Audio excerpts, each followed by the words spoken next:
condamné pour le meurtre du shérif Brady, renvoyé à Lincoln sous la garde de Garrett, et 2 adjoints, James Bell et Bob Ollinger. À 21 ans, sa tête était mise à prix, mais Billy croyait encore à la fuite. Il attendait le moment.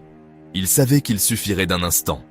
L'après-midi du 28 avril 1881, Garrett était absent pour des affaires. Ollinger dînait de l'autre côté de la rue. Bell accompagna Billy, qui prétexta un besoin pressant, vers les toilettes extérieures. Et là, dans l'angle banal d'un escalier, quelque chose se brisa. Au sommet des marches, Billy saisit le pistolet de Bell. Surprise, panique. Bell s'enfuit, mais une rafale détruit son élan. Une blessure mortelle, un coup de feu. La pièce retient son souffle. Billy n'hésite pas. Il empoigne ensuite le fusil d'Ollinger et fonce vers la fenêtre, pensant que le monde entier a entendu le vacarme. Ollinger est trop frappé. 36 chevrotines, une pluie de plomb.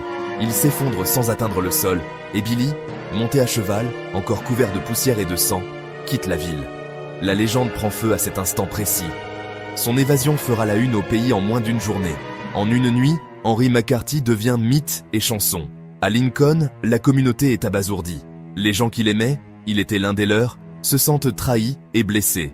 Dans les églises, dans les cours d'école, on raconte la nouvelle. Billy the Kid, abattu, non, s'échappant, non, légende. Pour l'instant, Pat Garrett triomphe. Il est porté au nu comme le plus grand homme de loi d'Amérique. Mais l'histoire a d'autres tours en réserve.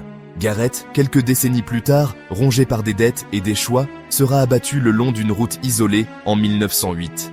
Les gloires impitoyables du territoire tombent et s'effritent. Les puissances locales s'effondrent.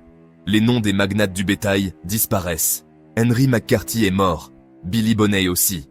Mais Billy the Kid, lui, chevauche encore. Il chevauche pour toujours. Juger un homme sans connaître les terres qui l'ont façonné est facile.